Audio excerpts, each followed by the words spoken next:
Hey guys, welcome to another Gauging Gadgets review video. In this video we have the Potensic D20 Mini Drone. So this is what's considered a beginner's drone. It does feature an HD camera that can be accessed via an app on your cell phone, but its main feature that makes it a beginner's drone is it has altitude holding. It has automatic takeoff and landing, and once it does take off, it'll hold an altitude, so it makes it really easy to fly for beginners or children. It also has different warnings for when it's out of range and when the battery's low. All that for a surprisingly low price of $40 on Amazon, so check the link in the description to find that price. Let's go ahead and open it up and check it out.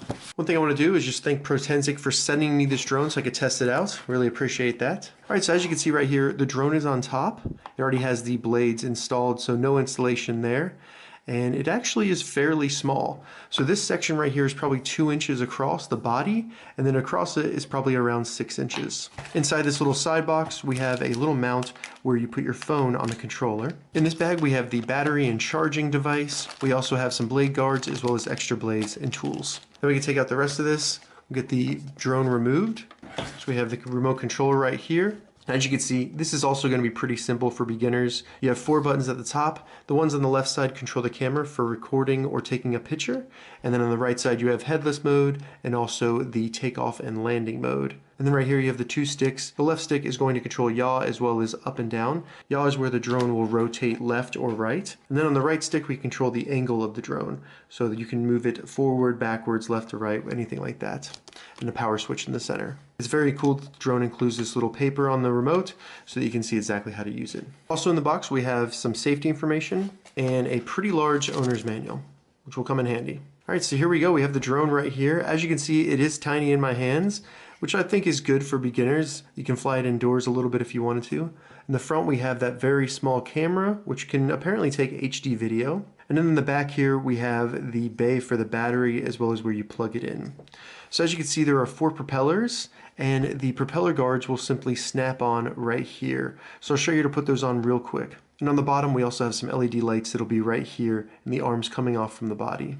So the first thing I'm going to do real quick is get the battery charging. I have the battery right here. I'm going to plug it into this little USB stick that was included with the drone so that we can get it charging. And then I'm going to just plug this USB stick into a power bank. You could plug it into any wall plug that has a USB connector on it. As you can see, when I plug in the charger, it gives a little red light. That might change colors once the battery is actually fully charged. Another thing I want to point out about this drone, on the bottom here you have these little rubber grips. It'll kind of act as a landing gear, so it does protect the bottom from getting wet. And it also provides a nice stable grip surface for the drone on the bottom, which is nice. We'll take a closer look at the controller here. As I said, it's pretty simple. The 2 sticks and then the 4 buttons at the top with the power button on the front. The plastic does seem a little bit cheap, so I'd be worried about dropping this. It's also extremely lightweight. The remote controller does require 4 AA batteries, and they're not included in the packaging. Another thing, this little slot right here, you use this device that came with the drone. You just slide it in like so, and then your phone will fit in here so you can view any video that's captured on the drone live while you're controlling it. Should be pretty cool. We'll test that out shortly. So one thing I think is important for any new drone, especially one being driven by a beginner, is to install these propeller guards. So these are little guards that you can install to the drone that protect the propellers from getting hit by anything if you crash. It's very important to do this while you're learning so that you don't break a propeller or the drone, because it kind of just adds a little bit of protection. So to install this, we just need to make sure the little piece in the guard slides into this hole that's right there outside of the propeller, as you can see. Then you're going to want to kind of push it back like that and just slide it in. And I don't know if you can see that, but it should be able to snap in and then it will feel secure. It won't be loose at all. Alright, so now that I have my blade guards on, my battery is still charging, so what I'm going to do is go ahead and get the app installed on my phone. You just need to go into your respective app store. I'm on an Android phone, so I'm in the Google Play Store, but this app is also available in the iTunes App Store. All you need to do is type in Potensic. Make sure you get the one with the icon that's on the box, because that'll ensure you get the correct app.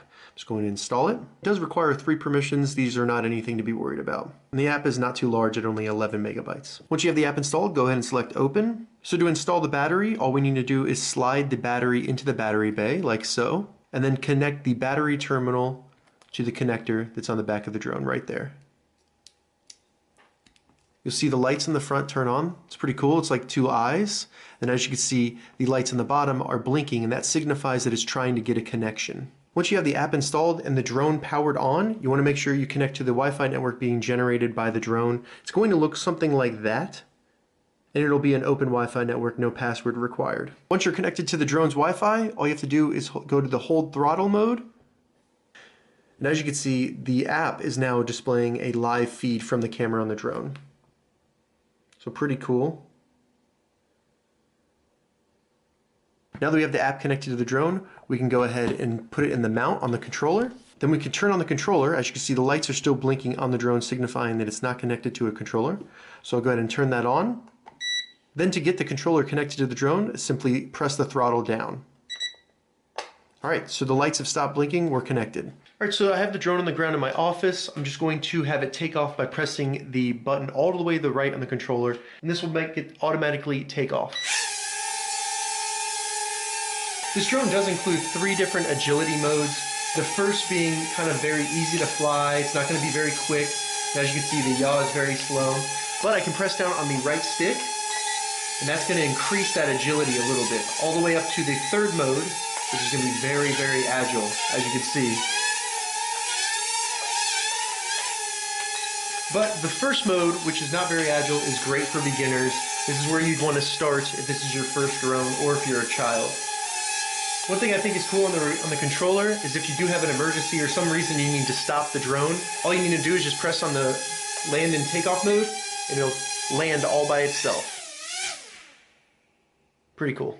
As you can see, I am getting a live feed on the camera here. It's synced pretty well and actually only about maybe a half a second behind, so that's pretty cool. On the controller I can record video and take pictures. I can also do that from the app right here.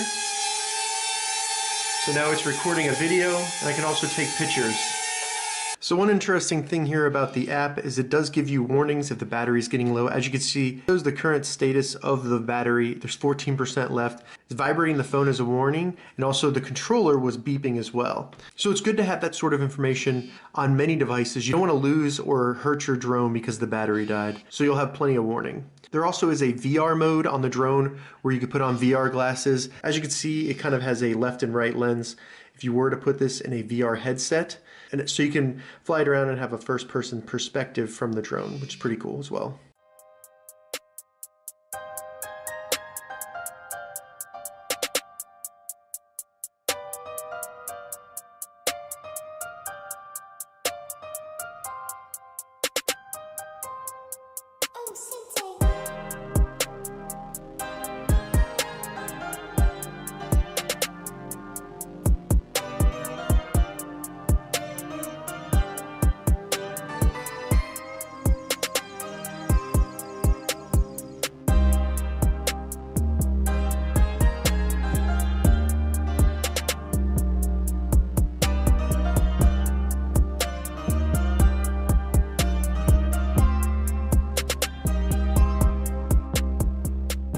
As you saw in the test video there, not the highest quality HD camera. It's very grainy, and also the camera seems to be kind of zoomed in. I would prefer more of a wide angle so you can pick up better area, and also just a higher quality camera. Another issue I have with the camera is the angle. It's pointed so far down that you have to have the drone at a very high angle in order to point in front of it. That or increase the altitude of the drone, but I did find that the drone is hard to fly in wind because it's so light. Overall, flying the drone was very easy. Taking off and landing with the one button is great, and also the altitude holding makes it very easy to fly. Like I said, it is very light, so you're going to have a little bit of issue with wind, but you can always change the mode and increase the speed of the drone by just pressing down on the right stick. And that made it much easier to gain control of the drone in higher winds. One more thing about the video, there is no audio that's captured, and the pictures just look like a screenshot of the video, so they have no different quality or anything like that. Battery life for this drone I found to be around 5 minutes, which is kind of average. It's actually on the low end of the battery life, so that's something to think about. If you're trying to learn how to fly this, you may want to get a couple extra batteries, which you could probably find on Amazon. I found the controls to be very easy to use. Like I said, very simple remote with only the 2 knobs, and then the buttons on the top that only take pictures and then are useful for taking off and landing. So very simple from that standpoint. I think this would be a very good beginner drone. This might not be a great drone for very young children, only because the propellers can spin pretty quickly, and it may not break the skin or cut off your finger or anything like that, but it could injure you if it hits you in the eye or in the face, something like that. So it's just something to think about. But for the price of $40, I would highly recommend this drone, especially for a beginner or a child. I think they would really enjoy this drone. Durability with the drone, it's very easy to fly, so I doubt you'll crash it that much, but if you do, it's very well built, it's very sturdy feeling, and with the propeller guards, I think that it will be less likely to damage any of the propellers or the drone itself. I also found the app to be very easy to use and very easy to connect to the drone. As soon as you add power to the drone, it starts emitting the Wi-Fi signal. You just connect to that on your phone and then open up the app, and then you very quickly start getting a video signal from the drone. So very easy there and very intuitive. So that was the Potensic D20 Mini Drone. If you have any questions about this drone, leave a comment below. I'll get back to you as soon as I can. I'm going to add an Amazon affiliate link to the description so you can find this exact drone on Amazon. If this video helped you, give it a thumbs up, and please consider subscribing to my channel, Gauging Gadgets, for more gadget reviews and tech tutorials. Thank you so much for watching.